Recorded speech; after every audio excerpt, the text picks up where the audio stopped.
Thank you, Photo Wings, and thanks, Nichole, for being here. Really good seeing you. It's been quite a while. Too long.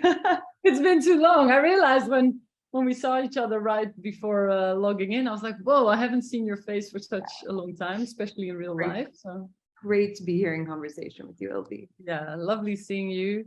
So yeah, let's start. I'm quite curious before we start to kind of know if it was difficult for you to answer these questions. Sometimes I hear that from photographers. They're like, wow, I never really thought about. Yeah, I think that in some ways, it feels like they're framed to be almost impossible questions. And then as I was trying to sort of think about what I wanted to say, what felt valuable to sort of add to the conversation, I sort of, yeah, just struck me that that was the point, that actually it just leads us all in sort of different meandering directions, and that's the sort of gift of having these these sort of, you know, impossible to answer, open-ended questions. So I really enjoyed the process of just having to think through what rose to the surface within me. Yeah, that's beautiful. Question. Beautifully said too. So yeah, let's start with the first one, which is a broad way. So the question is, what is your most important photograph? But the word important, of course, can mean different things to different people. So I'm very curious what it means to you. Absolutely. So I'm going to share my screen here. And this is an image that I photographed in 2016 in Western Somaliland.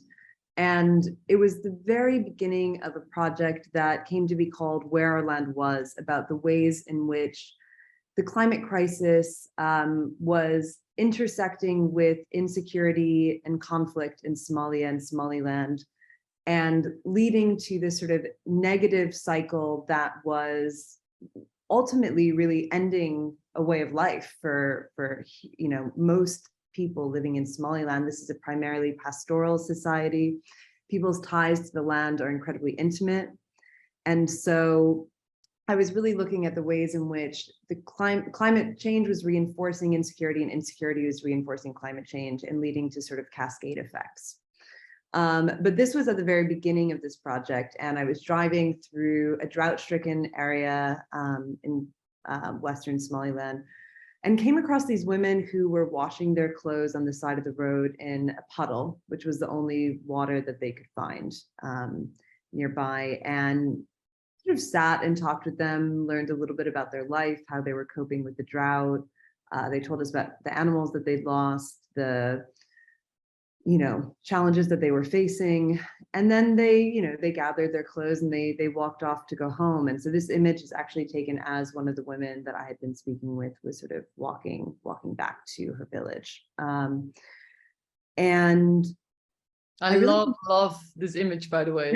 Of course, I know this image. It's so beautiful, but I love learning more about it now. Like the puddle story, I didn't even know that was, because I've heard you talk about that once before. It must have been at an AGM or somewhere where we met. Probably, yeah. I never knew it was linked to this this environment, which looks so harsh. I mean, I just can't imagine living there, and it's so dry, and it's probably even worse now, I'm fearing. Absolutely. I mean, you know, this is a part of the world where people are incredibly resilient. Drought is not necessarily a new thing. Somalia has experienced drought for hundreds, not thousands of years, but you know, it used to happen much, much less frequently. And so what's happening is, as things get hotter and drier, people's ability to sort of bounce back, their resilience is breaking down. You can recover from a drought if it happens once a decade, but if it happens every year, you know, and particularly in a pastoral society where you rely on your animals and herding and grazing and being able to find access to grasslands and pasture and water, you know, and those things are becoming increasingly rare. It breaks down people's resilience, and it's really leading to the end of a way of life. And that's incredibly difficult to bear witness to, because, you know, I think one of the things that I think there's a growing awareness of, but we need to be much more thoughtful about, is the fact that the climate crisis is not impacting the world equally. It's not impacting us all at the same time, to the same intensity. And very often, the people who have contributed the least to carbon emissions are actually being hardest hit the earliest. And Somalia is among the most vulnerable countries in the world to the climate crisis, even though they have contributed less than 0.001. I mean, an utterly negligible amount of carbon. Most people I meet there have never driven in a car. They don't have a cell phone. They have never been on an international flight.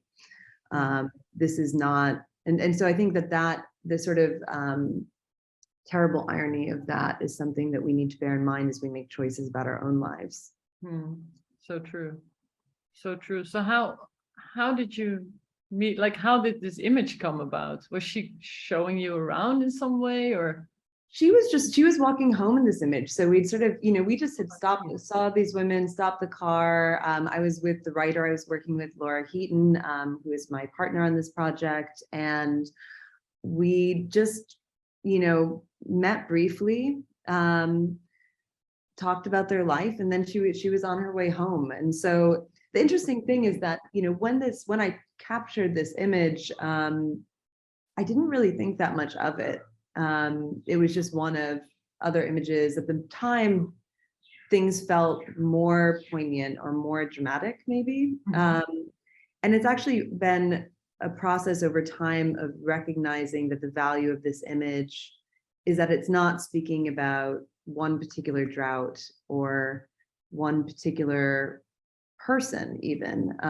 You know, this woman, in my mind, at least, has sort of come to represent the intimate ties that Somalilanders and really all of us have with our land. You know, that we are not somehow separate from the natural world, but actually humanity is deeply reliant, I mean, completely reliant on it, and deeply intertwined with our fates are intertwined. And so when I look at this image and I see the ways in which the colors of her scarf sort of blend with the landscape as she walks back to home, which is disappearing. Yeah.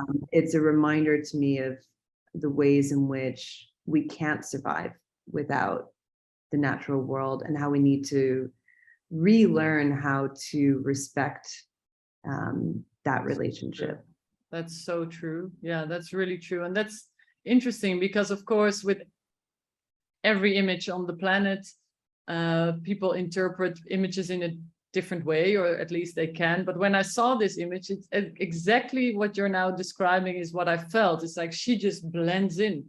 She is one with her environment, even though it looks like such a tough place. You can tell it's home to her, and that she knows the way well, and that but it's so harsh to see, or actually when you now hear the backstory, how harsh it is that it's a country that doesn't really add anything to the pollution that they are experiencing the results of. It's so unfair, and it's in many places like that, of course.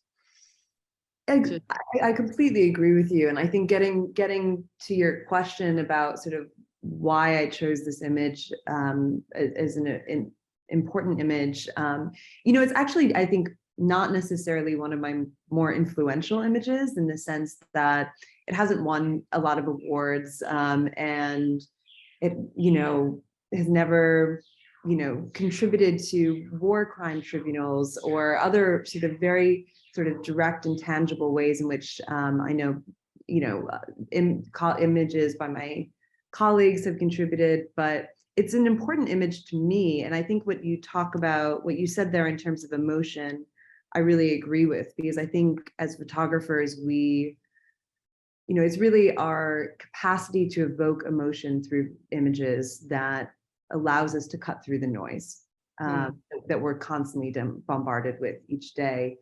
And so this, while maybe not influential in some of the more traditional definitions of that, was an incredibly important image to me, because what moves each of us is as unique as a fingerprint. It's completely down to our life experiences and perspectives on the world, what's going to sort of evoke a certain emotion.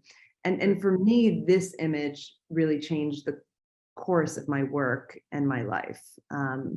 It really led me from a career that up until that point had been primarily focused on news and conflict photography, which I still find, critically important and deeply, deeply worthy. But on a personal level, for me, it was part of the sort of growing understanding of the reckless and unsustainable path that the world was on. And that really shifted my focus away from news to looking at what's happening below the surface of these crises and how those currents will shape our collective future.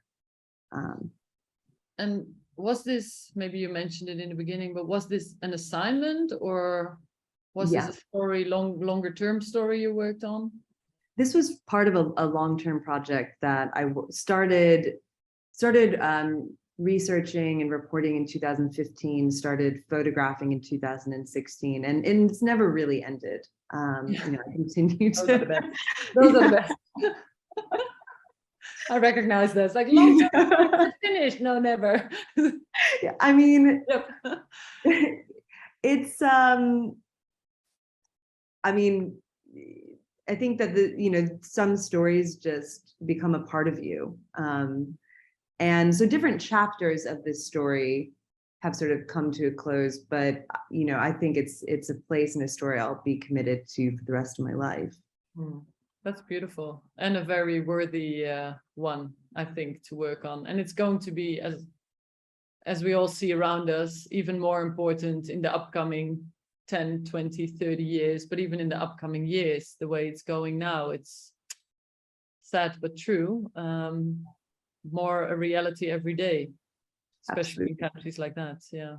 Yeah, absolutely. It's a painful reality, although I think one of the things, and I'm sure we'll dive more into some of this and all of the different questions, but I think that we need to move away from thinking about it as a zero-sum game, where we sort of can beat the climate crisis or we've already lost, and really shift to thinking about it as we need to be doing everything we can in the present moment to make the types of incremental changes that can help avoid the worst case scenarios. That can, every little bit that we do helps, and we need to be doing so much more. So that's not in any way excuse to do less, but simply I think a bulwark against the kind of nihilism that actually stops any action at all. That's very true. You still have to have the feeling that it's worthy to do something, and governments should too, and they do, of course. I mean, there are changes being made. Yeah, but images like this, I'm sure, help in this happening, I feel. Well, I hope so. I mean, I think we all question the value of our work or the impact that it has. It's just kind of a human quality. But I think when I imagine a world in which, the images that we all collectively make don't exist, that feels profoundly worse to me. So we keep trying, right? Yeah, that's true. Yeah. Well, thanks for sharing this. I think I need to remind everyone that they can ask questions in the Q&A. Feel free to ask anything. Don't put them in the chat because the chat doesn't work, but also it's more organized if you put them in the Q&A box. So please feel free to ask Nichole anything. So shall we move to the second question, which is kind of the polar opposite. It's what's your biggest photo failure? And I don't like the word failure. I always mention this when saying failure, because a failure is never really a failure, I feel, but yeah. Yeah, absolutely. This is the image that I chose for this, and I thought a lot about it because in some ways, this image it was much more successful than the first image that I shared, but I think I'm going to explain why I chose it. This is an image of a 7-month-old cheetah named Oster in the back of a Land Cruiser. And I photographed, this is also taken in Somaliland several years later. This was taken in 2020. And Oster had been taken from the wild by a pastoral family, passed to a middleman. It was being on his way to sort of be sold into a trafficking ring that would have brought him, if he had survived, to the Gulf to be sold as a pet. And instead, he was rescued by a group of government-led partners in Somaliland that are working to combat cheetah trafficking, which is draining the Horn of Africa and East Africa of its cheetahs and funneling them essentially to wealthy elites in the Gulf. And cheetahs have been historically used as pets by many different cultures around the world, but right now they're essentially the trophies where people are posting photos of them on Instagram, and it's a sort of a status symbol. And the environmental impacts of that, the impacts on the future of the species, are really alarming. And so this was a moment in that story, and it was it's an image that when I look at, and this is, I think, why I chose it as a failure, I look at it and I think about all of the images that I wasn't able to capture for this story. And this was my first solo magazine story for National Geographic magazine. So I was pretty nervous going into it. And then the pandemic hit. So the story was commissioned in February of 2020. And perfect timing. Yes. Right at the beginning of the pandemic. Yes.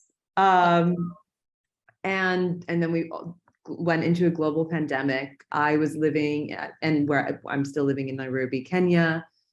Kenya closed down its airspace for 6 months. So there were no flights in or out. And throughout that time, these incredibly important, bold efforts were taking place in Somaliland, and over a dozen rescue missions happened where these teams of Somalilanders and with some external support were going into the field to try to crack down on these trafficking rings.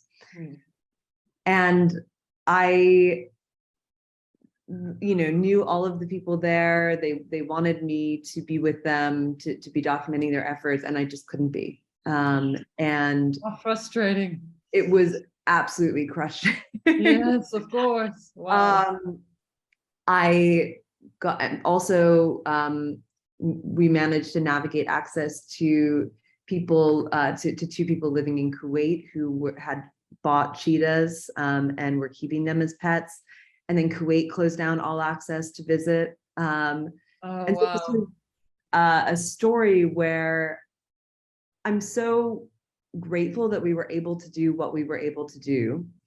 But I have struggled to kind of reconcile that with the story that we could have told at a different time, and how to sort of navigate the hurdles of telling stories at a time when in a sort of totally altered world.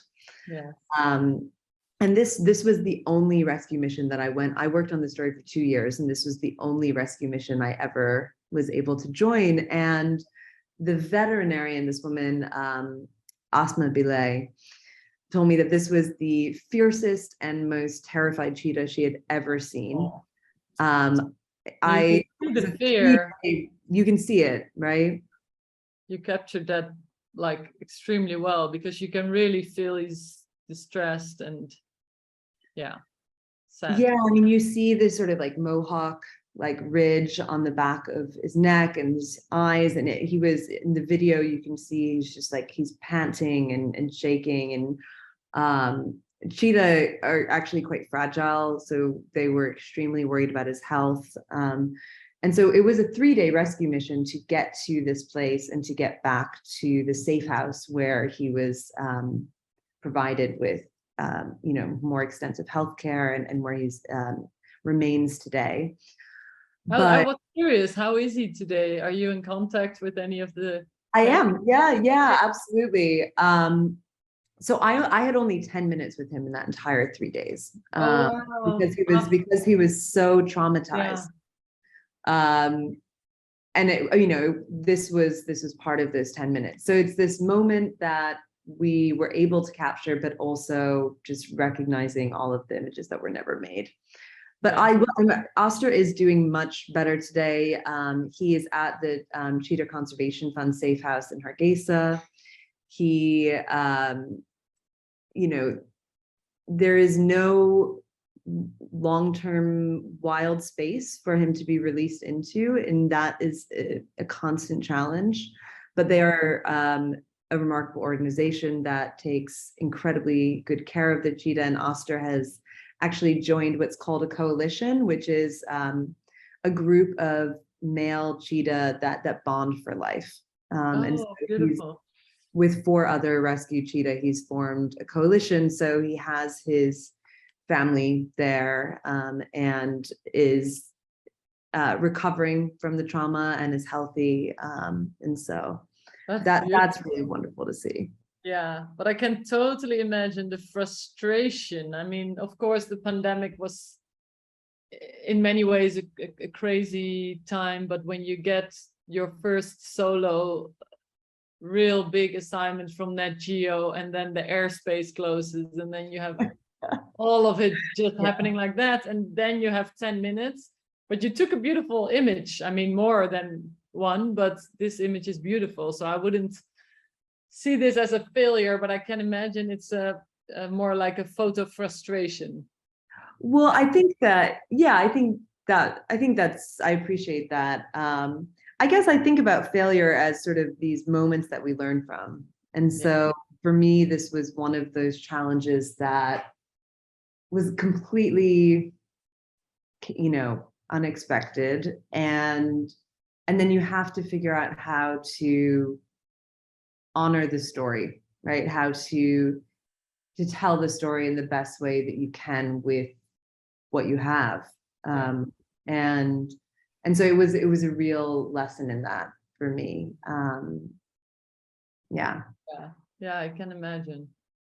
Well, thanks for taking this image, because what I feel when seeing this image is such compassion towards him, because he looks afraid, and you also see, of course, that hand, which makes it so amazing. It's like you feel it's a rescue, but you also feel that it's a scary moment for him, I guess. Yeah, I mean, I think one of the things that makes this image feel complex to me as well, and maybe why another reason why it fit into this question for me was trying to sort of ask myself in the process of telling the story, what success here even looks like. What does a successful story about animal of which there is only 7,000 wild cheetah left in the world. 7,000. Oh, little. That's in the last 100 years, they've lost 90% of their natural rangelands. The trajectory for cheetah in most parts of the world is incredibly grim. And of course, this isn't, it's a story about cheetah, and it's an investigation into these trafficking networks. But to me, it's really a story about the fact that we're in this sixth mass extinction. We're on track to lose more than 1 million species. in the next, 30, 40 years. And their fate is linked with ours. We're a part of that natural world. And so, we're looking at cheetah, which are these really sexy animals that we grow up knowing and loving and sort of, pretending to be cheetah and racing around as kids. And they're part of our imagination. But there's so many other animals and plants that are being lost that we are not talking about, we might not even know exist, that we might not have named. And so cheetah sort of became, for me, this sort of symbol of everything else that we're sort of, if this can happen to the cheetah, what about everything else? Yeah, so true, so true. And when was this story published in the end? Just curious. This was published in 2021. Okay. Yeah. Yeah, it's amazing because that story went everywhere. It everywhere. It's so amazing because it really, this image could have been with question number 1, like, what is your most important photograph, in that sense that it made its way out there, like, like crazy, like it was really well shared, I think, as well online, and of course in the magazine. But many people saw this, many people know this image, I'm sure. We were really lucky as well. I think Nat Geo really threw its full support behind this story, and launched a big campaign called Think Before You Like, trying to just really encourage people to recognize that when you see a cheetah on your social media feeds, that it is very likely been taken from the wild, because they're extremely difficult to breed in captivity. And just to recognize the ways in which each one of us can be complicit in these trades without meaning to be. And so, and it won some awards and did very well in the sort of, I think in terms of raising awareness. And I felt very, very lucky to be a part of making that story for those reasons. But it is interesting how you still always see the challenges. Of course. Yeah. That's what pushes you forward as well as a photographer. So in a way it's good. And I think it's screening here, right? Or I'm not sure if I'm right. In Perpignan, for L'Image, for anyone who's here. I think a few of you who are listening in now are here. Which night is the screening? It's the day 2, which I believe is tonight. I think so too. Yeah. I just arrived. I'm not sure. So please, I hope those of you who are there are able to attend the screening. I really wish I could be there with you all. Oh yeah, we'll enjoy it for you. We'll watch. I'll make a video so you can see it. That would be wonderful. In the meantime, there are questions coming in the Q&A. Let me just check. A question from Arki is, over the years of reporting from Somalia and Somaliland, I think, right? Have you seen the lack of access to basic resources, especially water, contributed to social strife and war? Yeah, absolutely. That's really the foundation of this project, Where Our Land Was, for me. I think that it's really interesting because this intersection between climate and security is something that I have faced so much pushback from in the course of working on that project and talking about this issue. I've had so many, it was one of the most difficult stories I've ever published, because there was a lot of skepticism of, do we really have the science to support these claims? And I've struggled with that personally, because I think that we know what drives us into conflict most frequently, and that's, resources. And so as you have your basic resources like food and water, your ability to protect your family, to have a basic sense of security, when all of those things are undermined, we are far, far more likely to go into conflict with one another. And we're seeing that happen all over the world. And to be honest, it's the thing that scares me the most about the climate crisis. I think that it's certainly the ways in which the very, very many parts of the world will be impacted soonest. Because we're facing water. I mean, Somaliland is facing, and Somalia are facing huge water shortages. There has been a drought for 9 out of the last 10 years. There's a drought right now. There are very likely to call famine in September. Yeah. So people's lives are being completely upended. Many people are losing their lives. It is without a doubt contributing to increased levels of violence and conflict. But Somaliland is far from alone in that. This is something that's affecting so many different parts of the world. And it's going to be, I believe, one of the primary signatures of the effects of the climate crisis that we don't talk nearly enough about. Yeah, I just wanted to mention that as well. I mean, even though climate stories are getting more attention than ever, yeah, I feel it's definitely at the moment not enough. I wonder if people realize what's coming. I mean, it's coming right our way, and I mean, yeah, it is being reported, but it's not the main topic. It's not like the opening of the news every night, you know. Maybe it should be, yeah, for a while, for people to, yeah, just to wake, yeah, up and to know this is really coming our way. What was that movie called? Don't Look Up, I think. Yeah, yeah, it was a great film. Too short to explain that whole movie now, but for everyone, please check it out. Don't Look Up. Up. Yeah, highly recommend. Yes, highly recommended. There's another question from Georgina Smith. I'd like to ask about your research process. How do you go about choosing your topic and to focus on and building the story about them? Sorry, and building the story out from there. So basically, how do you, yeah, make these stories? Yeah.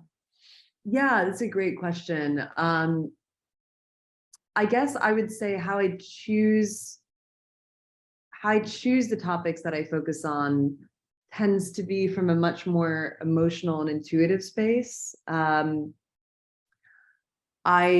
find that I make better work when it's something that I feel deeply emotionally invested in. Yeah. And so that doesn't necessarily always mean that it's the most important story, but it's the one where I feel like I can contribute to the conversation because it matters tremendously to me. Yeah. So I'll often begin the process by thinking about, like, what makes me rage against the world? What makes me, you know, what brings me to tears? What moves me so much that I can't help but try to tell that story? And then begins a very long and much more cerebral process of researching. And, you know, I think when I think about research, there's all of the sort of traditional methods of understanding the history and politics and language of a place. But I think it's also important to understand, you know, the cultural references, the music, the film, the literature, you know, I think just trying to sort of understand not only the topic itself, but how it's understood in the place that you might be reporting from.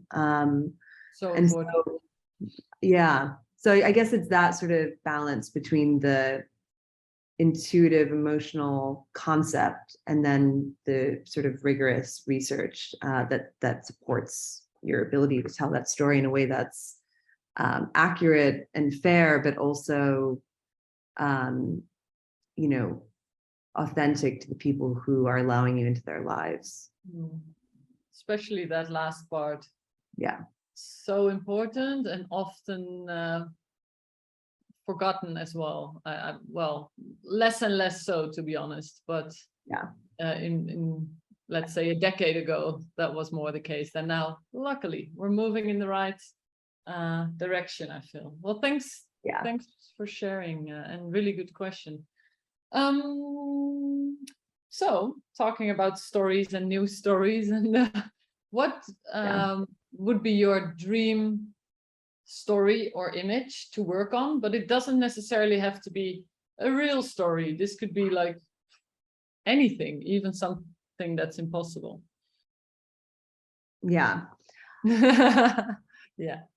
I'm curious. I mean, so I hope this answer doesn't sound too naive, but I tried to answer it really honestly. And I think that to me, like the story that I would want to tell, that I don't know how to tell, or that I'm constantly working towards figuring out how to tell, is a story that would drive the kind of change that is necessary at the speed that is necessary to mitigate the worst effects of the climate crisis. You know, that is the driving force of most of my work. And it's, you know, not a task that any one of us, you know, achieves individually. It's not a task that we've really even been very successful at, you know, collectively, despite the fact that we have all of the information that we need in front of us as to why this is so vital. I mean, this and completely existential. Yeah. But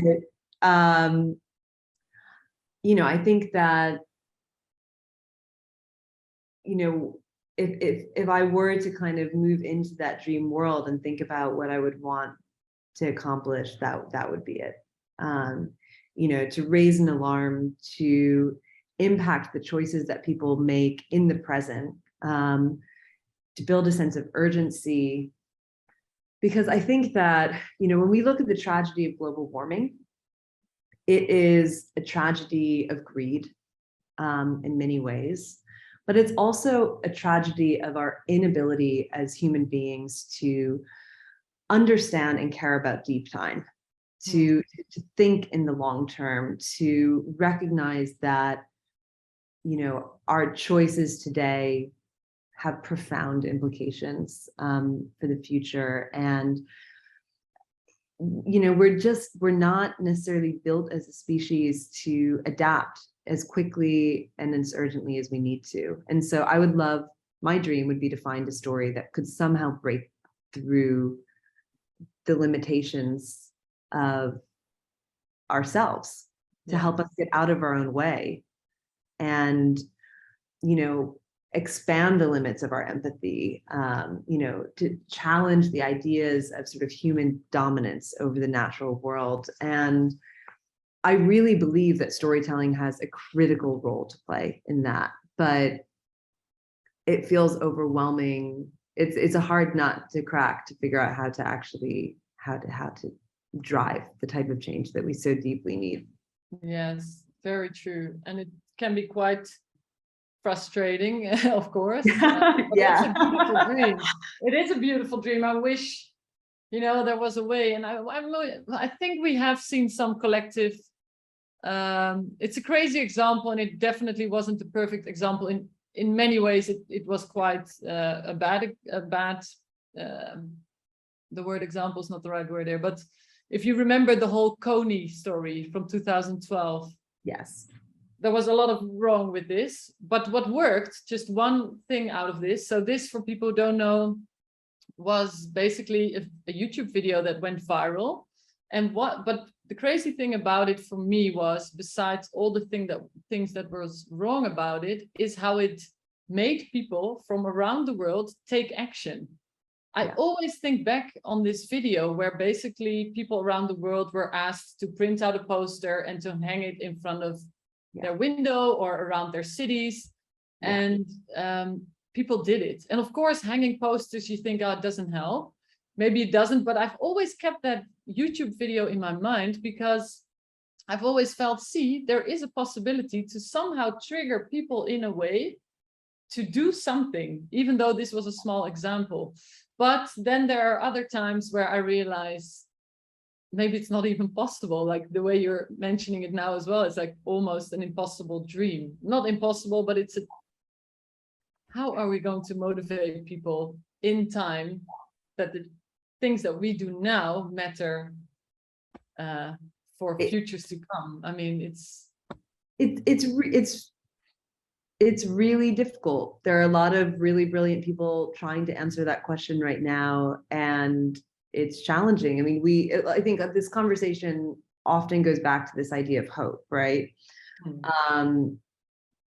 You know, Rebecca Solnit has this wonderful way of talking about this, where she says hope is a verb, right? So hope is not a naive action, because I think hope can, hope is just a word. It's what we attach to it that matters. So I think I've seen hope used in ways that feel really unproductive. Oh, well, I hope that this will happen, which is just the other side of the coin from despair and lack of action and, Totally. being paralyzed.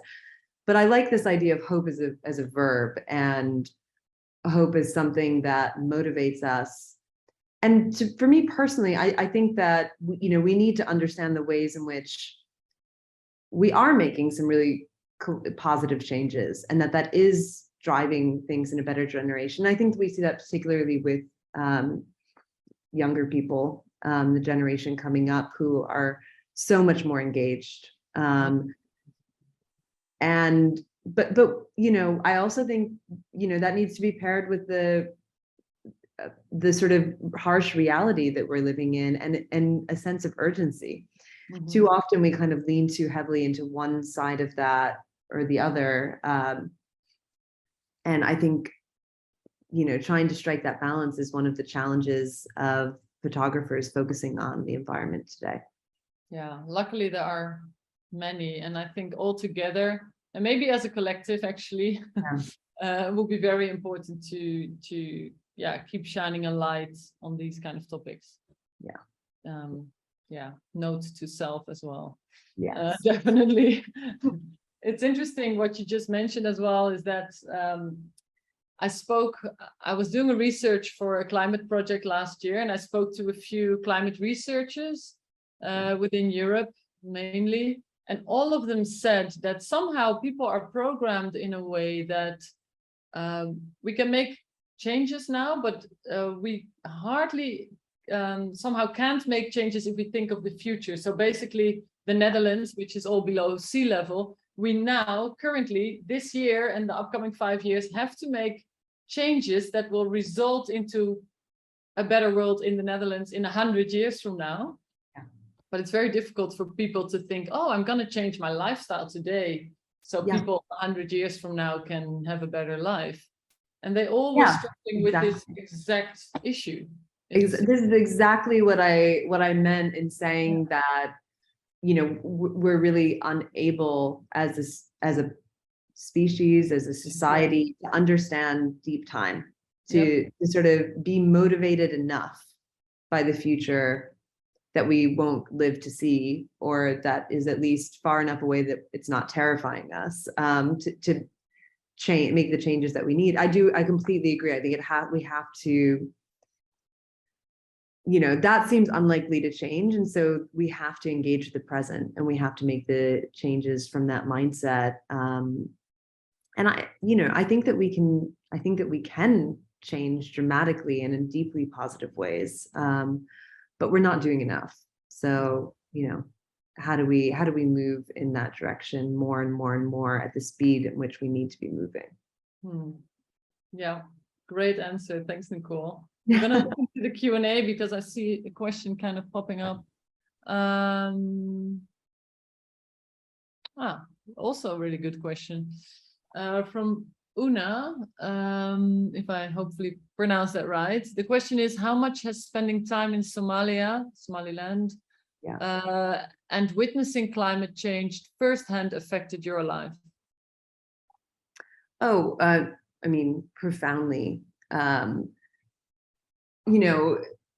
think the best part of being a photographer is sort of the gift of being changed by the people you meet and the stories that you're able to tell.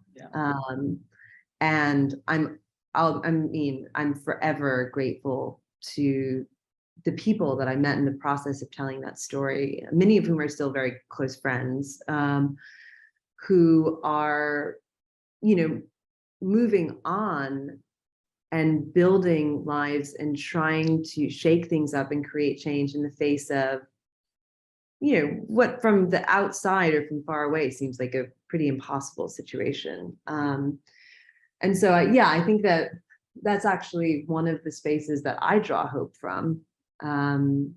If they can be that resilient, then it's really not very fair for me to give up hope, right? And then I think, just on a practical level, I try to live in a way that's more sustainable. I've tried to sort of adapt the ways that I eat and shop and travel, although that's honestly one of the more challenging ones as a photographer. And just, exist in the economy that we're in the society that we're in a way that tries to match the values that I have and the hope, the sort of future that I would like to see for us and for generations beyond us. I think I've tried to shift my thinking into away from ideas around ownership or consuming, and really thinking about ourselves as custodians of this space, and recognizing the way in which all of our faiths are intertwined. And I think I learned a lot of that there. So it's beautiful, right? How the people you meet change your life in small or big ways every time you're working on a story or an assignment. There's so many amazing people in the world. It's crazy. Yeah. There's so many nice people. That's unbelievable.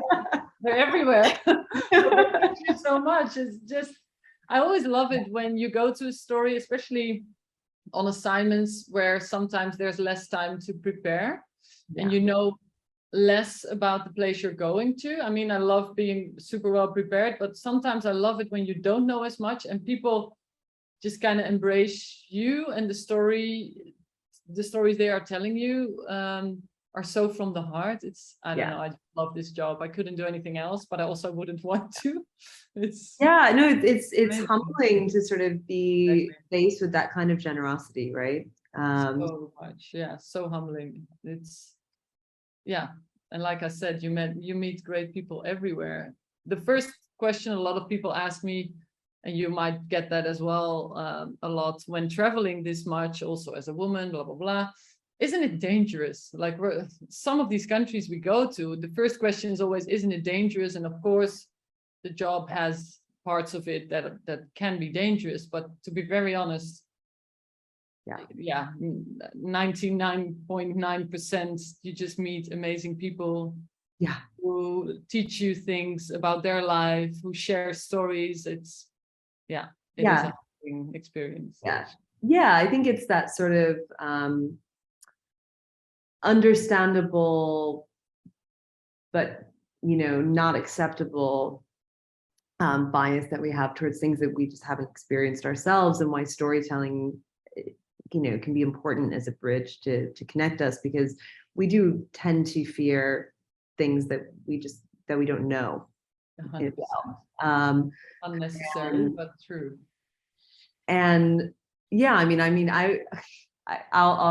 I feel like I faced far more prejudice as a woman in the sort of Western capitals where a lot of the companies I work for are based than in the parts of the world that people are usually asking me about. Exactly. Same here. Totally same experience. So well, yep. There's another question coming from Ark. It's the last question from the Q&A, because otherwise I think we're going to run out of time, because I still have one question for you as well. Otherwise we can't call this 4 questions on photography. It would I'll just change the name. Let me see. The question from Ark is, how do you transform your passion project into a commercial assignment with a magazine? It is really hard to get your foot in the door if you are first-time contributor. It's really, really hard. There's no easy answer there. I mean, I think that the best answer to that is to not give up. I mean, the people I know who are successful today have all faced tremendous barriers, failures, roadblocks, gatekeepers, and the people who are successful are in some ways just simply the ones who kept going, who didn't give up, because there's no, it takes time and it's really hard, and very few people fall into the category of just like getting that lucky break. Usually it just comes down to kind of doing the work, getting better at your craft, continuing to pitch, continuing to build, communities and networks that allow you the access to pitch your stories, to get them in front of the people that are in a position to publish them, applying for grants. So there's so many different pieces to that puzzle, but I think it really just comes down to persistence and hard work and having the confidence to believe that your ideas are worthy, which is something I've definitely struggled with at times. I think probably most of us have. Yeah. But it's you have to trust in your own vision and then just do the work to get there and recognize that it's going to be a journey and it doesn't happen overnight for anyone. Yeah, and also know, well, you kind of mentioned that now as well, but know that a lot of the people that are now successful have had editors tell them no, maybe 3 or 4 times to a story or to a pitch or to the same pitch or to different pitches, just like you mentioned. I think that's forgotten many times. How many no's I've gotten for stories. There are many, and you just maybe you change the pitch, or you change the person you go to, or you change your way of working, but you just kind of keep going, I guess. I mean, I've never had a major project that wasn't rejected many times in many ways. It's just, it's part of it. Yeah. Thank you, Nichole. One more question from me. What advice would you give yourself, but your younger self? So yes, Nichole. So I guess I would say do the work of learning yourself, because, and that is a lifelong journey. That's not something that happens overnight. But I think inspiration is wonderful. Understanding the context of your industry and how to be in conversation with what's happened before you, where, what questions need to be raised. That's so important. But the only thing that any of us can truly contribute that is of enduring value is ourselves and our own worldview. And it's really, everything else is temporal, it's imitation, it's, and so I think engaging as soon as you can in that difficult work of figuring out who you are and recognizing that your personhood and your identity is something that you carry into every story that you tell, and trusting that even though that's a process and it's not that you ever sort of, become evolved or anything like that, or maybe, Buddha did, but I don't have those expectations for myself. But even though it's imperfect, trusting that like the best idea that you have right now is enough. And it's better than trying to be someone you're not, and then doing the work to make that idea better through the act of creating. Right. So just start trusting that seed and then watering it, fertilize, doing the work to actually allow it to grow and to become better than it was at first. And having that confidence to say that that's enough. And just leave nothing on the table. In which way? What do you mean? To just leave nothing on the table? I mean, when you are, I think this is a way to think about your work every day on a daily basis, but also in a long-term project. Just leave feeling like whether this succeeds or fails, depending, however you define that you have taken all of the risks that you needed to, that you have trusted in the value of your own voice, that you have done, you have rolled up your sleeves and lost sleep and done all of the hard work, and that it's the best thing that you can do right then, and that maybe tomorrow you'll do better. but that like you've left nothing on the table that day, on that project, on that story. Beautiful. That's good advice to me as well. Everyone watching, probably that's good advice for all of us, and a good reminder as well, I think, for all photographers and people in general out there. Thank you so much, Nikki. This was so fun. Thanks, it's great to talk with you again. And thanks everyone for tuning in. Yeah, thanks so much for making time for this and for all the really wise words that you've shared with us. And yeah, have fun in New York with the family, very important. Yes. And thanks everyone for watching this episode, and please check out the 7 Insider website for the upcoming events. And thanks that you were all here. Thanks, Nikki. Thanks so much. Bye. Bye-bye.